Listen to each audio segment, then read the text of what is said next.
Dream for the Land, written by Lizanne Zia Kemp, illustrated by Leo Espinosa. At dawn, Ba lines up our boots by the door. He smiles and musses my hair. Then his eyes narrow. Do you hear that? I hold my breath and listen to the world wake. Coffee bubbling in the pot. The gentle knocking of the clay planters hanging from the front porch. And then a faint rustling, a stray squeak. The bunnies are trying to eat our vegetables for breakfast, Ba says. I shove on my boots and chase after them. Critters big and small scatter from the rows of squash and tomatoes and poblanos. Shoo shoo! I muss the leaves the same way Ba mussed my hair. Some fall, dry and thin.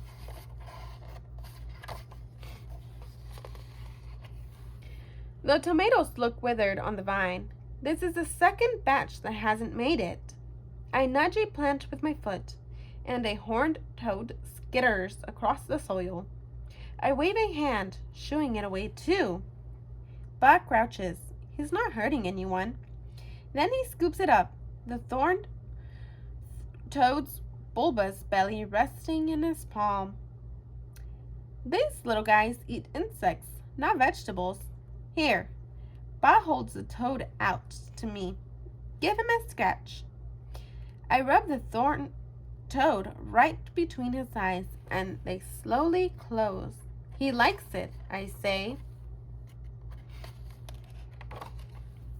You know what else they like? Ba asks. Then he brings the toad to his lips and kisses it on the head. Ew! I squeal. When I look back at Ma, she's laughing between sips of her coffee. Then you make a wish. Ba lowers the horned toad back to the ground and let them go. The horned toad scurries away, disappearing into the scraggly tomato vines. What did you wish for? I ask. Ba gives me a tired smile. I used up all my wishes a long time ago. That kind of magic is only for the young.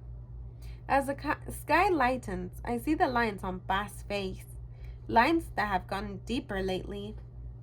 Speaking of magic, Ba says, it's time for you to sprinkle some of yours. We spend the morning tending to the earth, pruning and pulling weeds. Poor squash. Ma falls to her knees. Ba sighs. Spider mites. This drought is making them worse. We planted the seeds months ago. Then we waited, hoping for the roots to take hold, for tiny fingers to grip the soil, holding on for dear life as they sprouted into the wild world. This is a land that the great-grandpa tilled with his burro, that his mother and her mother tilted by hand. Land that used to be as green as jewels, fed by the Cobalt River. Ba swam in when he was a boy. But the river's gone. Those winding curves that used to hug the earth burrowing into Ba's skin instead. Ba lifts his head, stares at the sky. They'll make it over that ridge, Ma says, hoping, but the clouds are shy again today, clinging to the hillside, refusing to roll toward us and burst open over our small farm. At last, Ba looks down, trying to hide the tear that falls from his eye. It sizzles against the soil, not quenching anything. And I know that my hope is not enough. What we need is magic. I take careful steps, searching every shadow and bushel of green. I find sticks and snails, and have eaten carrots, crickets and rocks, and cracked pecan shells. I search high and low, up and down, in and out, and then I see it. Another horned toad, resting in the shade of Ma's rose bush. Even though I'm afraid of getting stuck, I reach my hand into the thorns. Bah! I run to him. Bah! I caught one! He smiles at Ma. Hey, maybe you're right about our luck changing.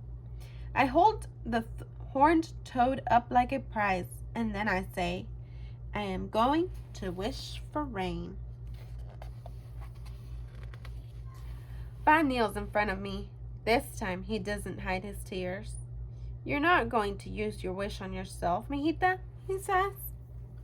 In that moment, I think about great-grandpa. I think about his mother, and her mother too. About every member of our family who has called this place home. About all of the people I'll never meet who will also call it home. Isn't rain what you would wish for, Ba? I asked. If you could? Ba faces the rows and rows of turned soil and the blazing sun beyond them.